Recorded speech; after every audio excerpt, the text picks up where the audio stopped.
Na, kad man tiesiog išsitraukė tai tas garantinis talonas, tai iškart aptarkime, gal kai tai yra salonas, iš kurio aš pirkau šis ausinės, tai yra ausinės.com tinklapiu. Tai nėra šiaip audio guru, aš nežinau, kodėl jie tai prašo, bet šiaip čia yra 2 metų garantija, viskas ten yra žiauriai gerom kainom, labai fainas aptarnavimas, nuvykite būtent į tą saloną, jeigu matos čia nais, ir eime prie video.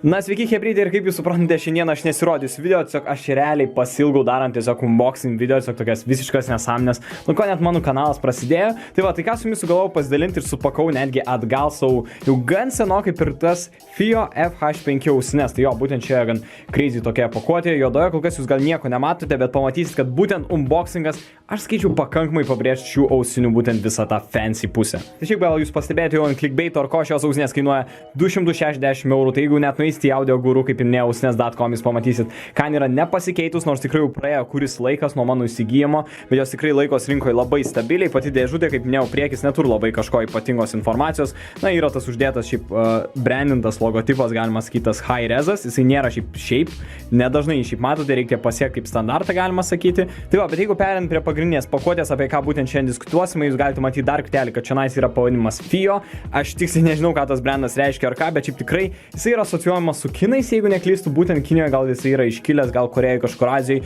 gal žmonėms yra blogos asociacijos su juo, bet iš tiesų FiO labai kokybišką produkciją jau kurį laiką daro. Aš tikrai patarčiau pačekinti ir pigesnės ausinės, nuo ko aš ir gal pradėjau, tai yra FH5 ar net F5 tiesiog, po to eina FH5, F9 ir taip toliau. Gal ateityje bus galimybė apžvelgti jas, bet dabar čia yra topinis beveik brandas. Tuo metu, kol aš jas turėjau, išėjo dar ir geresnis modelis, jūs jo sunkiai patikėsit, kad gali būti kažkas dar brangiau, kiečiau. Ir iš pirmo vaizdo atrodo tikrai keistokai, aš atsimenu kėliau socialinės medijas, galvoju žmonės, kas čia yra, iš to pirmo vaizdo kažkaip surangyta, suraityta, būtent čia yra ausinės, taip jos yra tiesiog supakuotas žiauriai crazy expensive lygyje, matos jų atskirimo tie ženklai, mėlynas ir raudona kanalai, būtent kairys dešinys, iš galo būtent te pereina ausinėlės, ten kažkur laidai, bet aš norėčiau aptart labiau unboxingą, komplektaciją, tai jeigu jau atkreipsit dėmesį, mes vėlgi gaunam tokius crazy aspektus, crazy dalykus, kaip pavyzdžiui, čia yra, nežinau, jūs galite patys pamanyti, suskaičiuoti, aš nežinau, bet jeigu taip kategorizuoti, yra 4 tipų ausinių, būtent kištukai ausim, tai jūs galite naudotis arba raudonus, kurie yra netgi suskirstyti į bass ear tips, arba vocal, vokalui, arba bossui išryškinti. Kiekvienas turi dar S, M arba L dydžio. Tada šone matau, kad yra balansiniai ear tipsai, jie yra būtent mažiau porų, nes lygtais uždėta jau yra ant pačių ausinių viena iš tų balansinių porų, kad garso nedaug, nemažai. Čianais yra memory foam tipai, jeigu susidūrė su memory foamus, yra žiauriai nerealus dalykas, galite paminkyti, jisai gražins formą, sulaikys ją. Ir tada, kaip minėjau, yra tas būtent gal raudonė, yra labiau atskirt, kad tenais būtent kažkas bus daroma su dažniu. Šiaip tiesiog pabrėšiu, kokią formą jūs galite laikyti, ar tipsai dažnai pasimeta ar kas, bet čia jūs gan patogiai jūs nepamestė, jų tikrai tada, jeigu perint prie dėžutės, nes ten matau makulatūrą, niekieno nedomins. Na, dėžutė yra permatoma, aš turiu kažkur voliojasi pas mane nuo praeitų ausinių ta juoda dėžutė, kuri taip pat ateina, aš pastebėjau, jog visada FiO prideda tokius vadinamus hard cases, šiuo atveju jis yra permatomas, gal tiesiog pabrėžta premium linija ir viduje dar turime ir tokį minkštą kelionių maišelį, tas gal yra fainiau, kas yra žiauriai cool pridedamas, tai toks kaip būtent valymui skirtas, nežinau. Nenoriu diskutuoti, kas užsikaupė tiesiog ausinukuose, nėra labai maloni tema, bet tai atsitinka ir tikrai patogu turėti tokį šepetuką. Bet daug kas iš FiO fanų heitino tą hardcoverį, hardcase'ą, būtent džiaugiuosi, kad FiO pridėjo, gal prie šitų ausinių aš tikrai asmeniškai labiau jį naudoju, bet net nepastebėjau tų būtent ausinių poros. Na ir kaip minėjau, dar kelį čia galite pasigrožėti, kiekgi yra pridedama ausinių kištukų, galite palikti komentarą, kurį gal jūs rinktumės naudoti, ar jūs esate labiau bass fanai, ar labiau norėsit vokalus pasididinti nuo savo skonio, ar jūs kaip aš manau pasiliksiu ir naudosiu tikrai balansinio tipo pagalvėlės.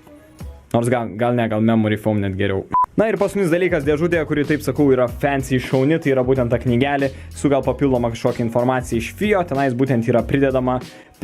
daugiau dalykų, gal kažką, ką jūs norit pasiskaitinėti, sužinoti apie FiO būtent brandą. Čianais dar kartelį matote, kad yra kažkokiais azijietiškais simboliais, aš netgi nenoriu sakyti įžeidinėti, ar čia japonų kinų, aš jų neskiriu. Tai va, dar viena kortelė, čianais gali būti garantinis tarptautinis talonas, arba labiau čia instrukcija naudojimų, kuri antrų puslapį jau prasideda nuo angliškos kalbos. Galim rasti parametrus, kuriuos kažkiek irgi aptartume, kad, pavyzdžiui, šios ausinės turi vieną dinaminį driverį, taip pat 3 balansinius armatūrinius driverius, kas būtent ir ateina į kainą, žinokit, bet kiekis driverių ausinukos, jeigu nesidomėjot, jeigu kažkada įsigysit, būtent yra tas numeris 1 faktas. Ir tai, kad šitos ausinukės turi netgi 4 driverius, kurie 3 iš jų yra būtent tie armatūriniai, Knowles brando, ne bet kokį būtent armatūriniai driveriai, netgi ir tas aukštų dažnių būtent driveriukas irgi yra ne bet koks, tai FiO tikrai tom gyrės ir didžiuojas. Ir beje, jeigu pažiūrėsit tas ir brangesnės jų ausinės, aš dabar tiksliai net nepasakysiu, kaip jos vadinasi, bet jos turi dar papildomų driverių, tame ir visas tiesiog yra flex elementas tarp ausinių gamintojų, kas gydės daugiau tų driverių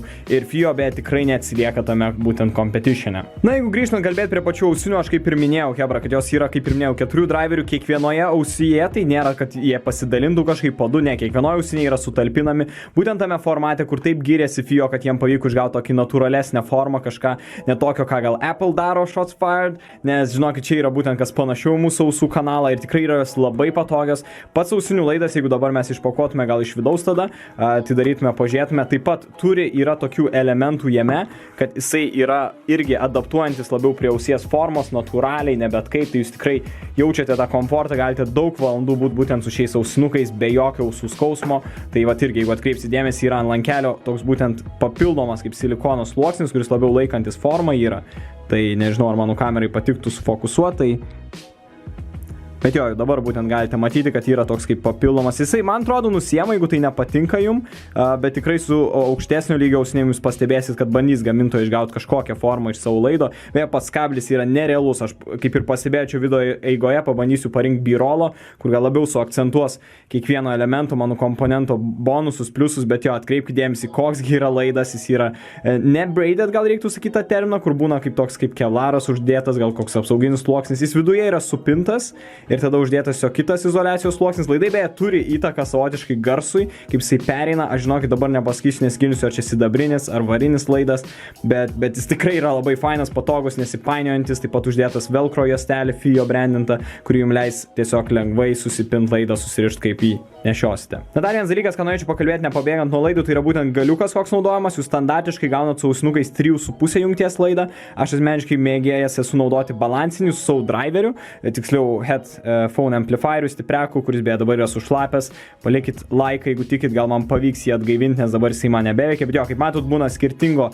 būtent siaurumo, galima tai pasakyti. Kištukai yra siauresnis šiek tiek ir yra platesnis, tai čia gaunate su šiais FH5 standartiškai tą platesnį.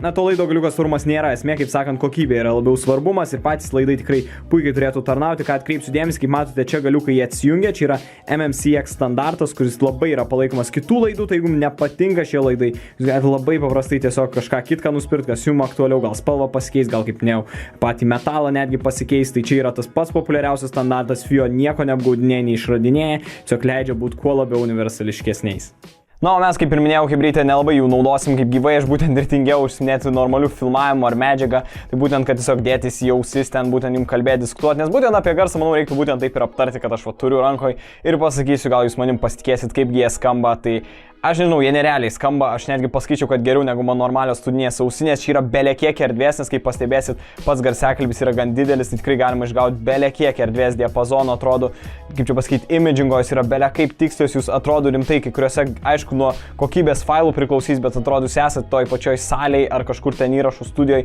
jie žiauriai erdviai skamba, man tiesiog tas yra stebėtina, nes dar prieš kokius porą metų aš būtent ausinukų nemėgdavau, nes jie tiesiog tą siaurą garsą suteikdavo, šitie ausinukai suteikė nerealų platumą, diapazoną ir nežinau, jeigu kalbėti apie pačius dažnius, žemų taip pat yra labai stipriai, nes kuom ir skirsis gal paprastesni, prastesni ausinukai, jų žemi tikrai bus prastoki, nes išgauti aukštą dažnį iš mažo tokio driveriuko nėra labai sudėtingai, ypač jeigu jis yra vienas, bet čia su visais 4 driveriais, 3 armatūriniais jūs gaunate belekiek žemų ir taip jie tvarkingai sukontroliuoti yra tikrai neplėšantys ausies ar ką, tai aš tikrai mėgaus bet kokiu žanru ir yra super neutralūs ir tikrai nepersistengia nie ties vieną pusę. Na, aš klausau, aišku, kaip minėjau, tada bent jau su šituo savo dabar jau sušlapusiu FiO stiprintuvu ir gan aukštais failais, aš nežinau, ar tikrai jie taip pasirodytų, reiktų patestuoti su paprastu telefonu, ar jiem reikia net papildomo driverio ar kažko, man atrodo, jų varža nėra labai sudėtinga, jeigu ten žiūrėtume specifikacijas gaminto tinklapyje, šiaip, jeigu kalbant apie jų svarumą, tai yra 8 tik tai gramai, jeigu gerai atsimenu, jie nėra sunkus ausinukai,